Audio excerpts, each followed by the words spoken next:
Halo, apa kabar semua? Saya harap semua sehat hendaknya. InsyaAllah kita akan sambung lagi perbincangan kita berkaitan tentang kekeluargaan dalam Islam. Okey, sebagai kesinambungan perbincangan kita yang lepas, masih ingat lagi kita bincangkan tentang hukum ataupun yang kita sebut sebagai rukun perkahwinan itu sendiri. Sekarang ini kita akan bincangkan tentang yang namanya isu-isu yang berkaitan tentang hal perkahwinan dalam Islam. Pertama, kalau kita bercakap tentang mahar, apa maksud mahar?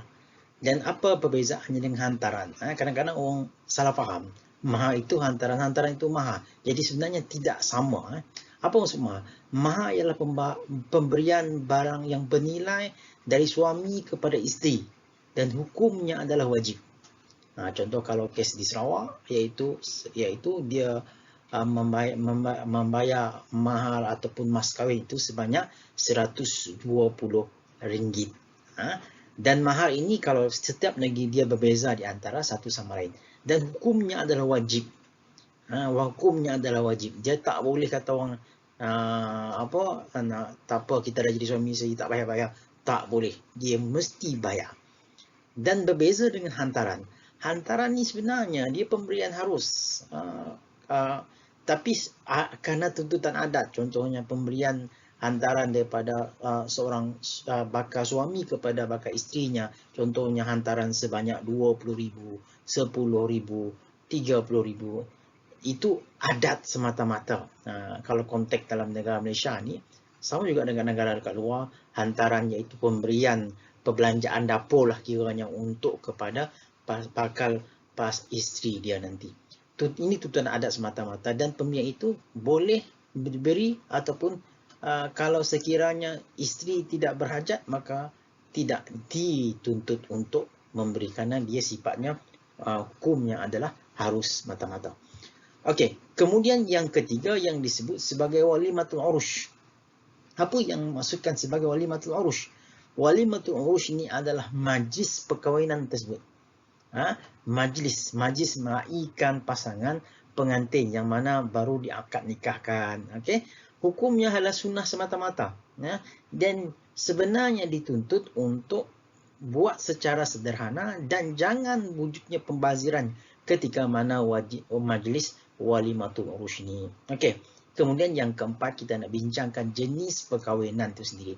Ini bukan kita bercakap tentang jenis perkahwinan dalam Islam, tidak. Jenis perkahwinan yang ada dekat konteks dalam dunia ni lah. Pertama, yang konteks yang paling mudah sekali itu monogami. Apa maksud monogami? Iaitu kahwin satu lelaki kahwin dengan seorang perempuan semata-mata. Okey.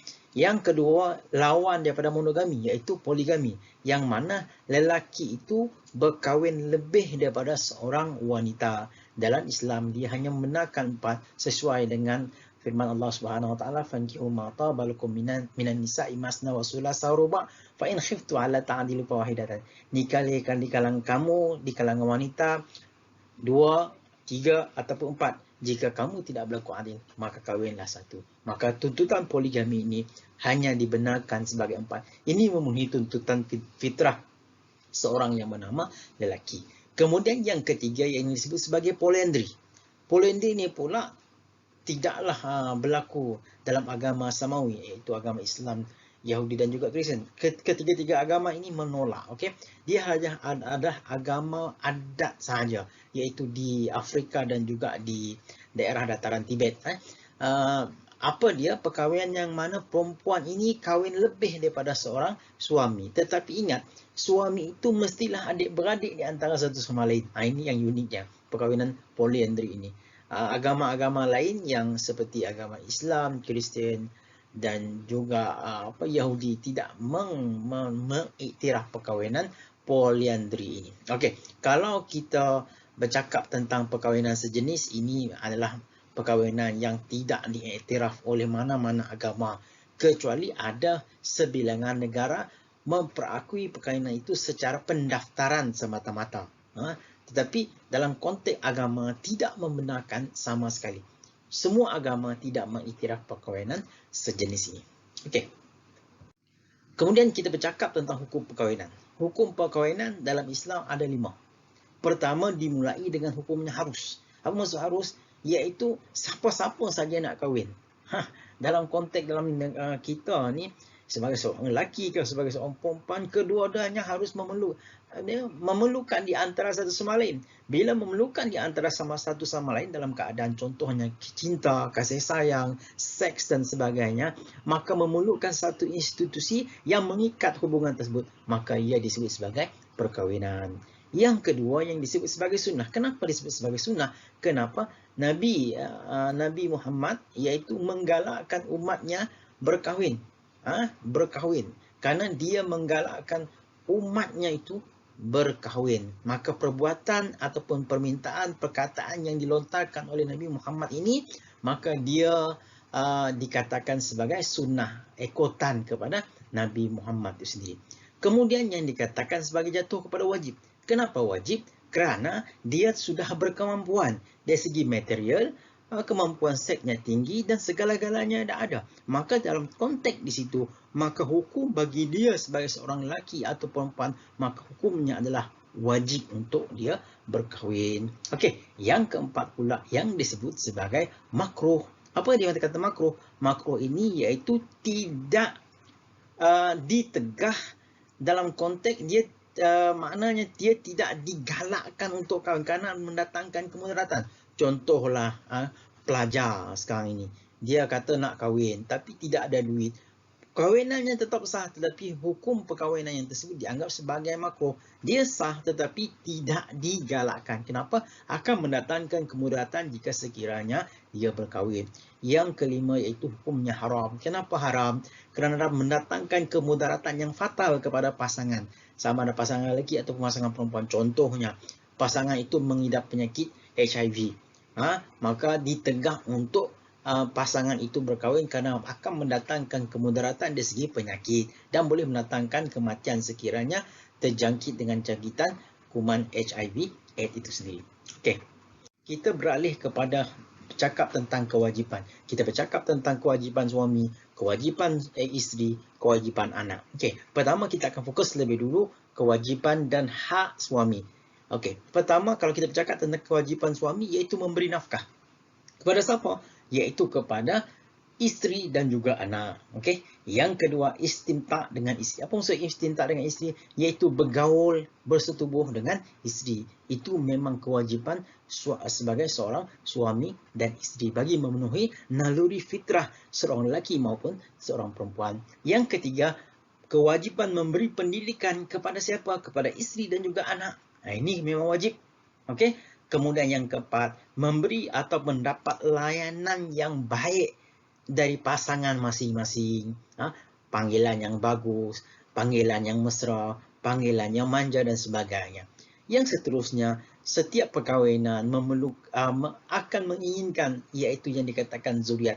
Maka perkahwinan itu akan memenuhi keperluan masing-masing, iaitu keperluan yang disebut sebagai memperoleh zuriat itu sendiri. Kemudian yang terakhir, mempusakai harta. Bila mana suami itu meninggal dunia, dia mempusakai harta yang ditinggalkan oleh dia kepada anak dan juga kepada isterinya. Okey, itu kita bercakap tentang kewajipan dan hak suami itu sendiri. Okey, seterusnya kita bercakap tentang kewajipan dan hak isteri. Okey, pertama apa kewajipan dia? Memberi layanan yang baik kepada siapa? Kepada suami. Panggilan yang baik. Jangan membentak, jangan menghina. Okey. Kemudian yang kedua apa? Melayani kemohonan suami, terutama kemohonan seks itu sendiri. Jika suami berkehendak untuk melakukan hubungan seks, maka jangan ditolak. Okey, itu kewajipan. Yang ketiga, taat kepada perintah suami. Jangan sama sekali kita ni sebagai seorang isteri engkar, derhaka kepada suami. Suami kata jangan keluar, kita keluar juga. Itu namanya derhaka. Yang keempat, hak isteri iaitu mendapatkan mahar. Okey, ketika mana majlis akad yang saya sebutkan tadi, mendapat mahar iaitu yang sebanyak ataupun disebut sebagai mas kahwin juga iaitu sebanyak RM120 konteks di Sarawak ini. Kemudian kalau kita bercakap tentang hak juga iaitu hak mendapat nafkah dan tempat tinggal yang wajib diberikan oleh suami kepada isteri. Dan yang seterusnya, hak isteri. Sekiranya isteri itu mempunyai, suaminya mempunyai isteri-isteri yang lain, maka si isteri akan mendapat hak keadilan yang sama rata daripada suaminya. Maka dalam konteks ini, adil daripada suaminya itu sendiri penting. Takut nanti ketidakadilan berlaku di antara isteri dengan isteri yang lain. Okay. Seterusnya, kalau kita bercakap tentang kewajiban dan hak anak. Okay? Kewajiban dan hak anak ini iaitu kita bercakap tentang kewajiban memberi kasih sayang kepada yang namanya ibu dan namanya bapa. Itu memang sudah menjadi kewajiban.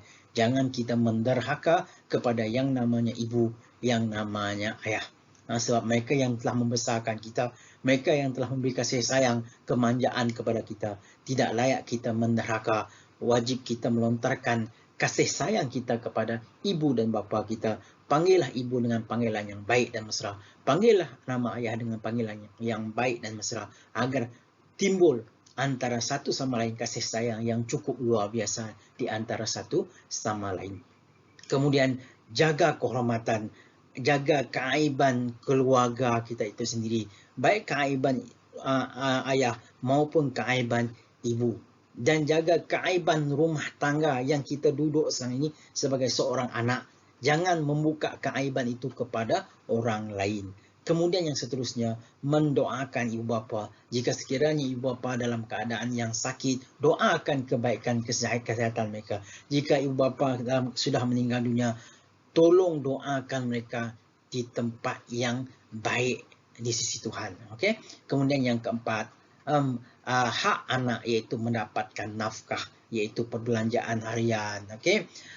Pakaian dan sebagainya. Wajib bagi seorang anak itu mendapat nafkah dari segi yang dikatakan zahir, tempat tinggal dan sebagainya. Dan tidak kurang pentingnya yang terakhir, iaitu mendapat pendidikan yang sempurna, iaitu ibu bapa kita membekalkan pendidikan kita daripada sekolah rendah, sekolah menengah, dan sekarang ini anda semua ini adalah di tempat pengajian awam, tempat yang levelnya tinggi. Maka sekarang ini buktikan kepada ibu bapa anda dapat memenuhi amanah yang ibu bapa anda bagi kepada anda, supaya anda dapat membanggakan mereka, supaya mereka rasa begitu hebat.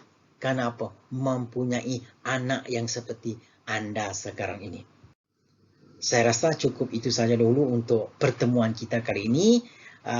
Saya harap kita akan bertemu lagi pada minggu hadapan dalam bincang masih lagi bercakap tentang perkahwinan itu sendiri. Dan insyaAllah kita akan jumpa lagi. Bye-bye. Jumpa lagi.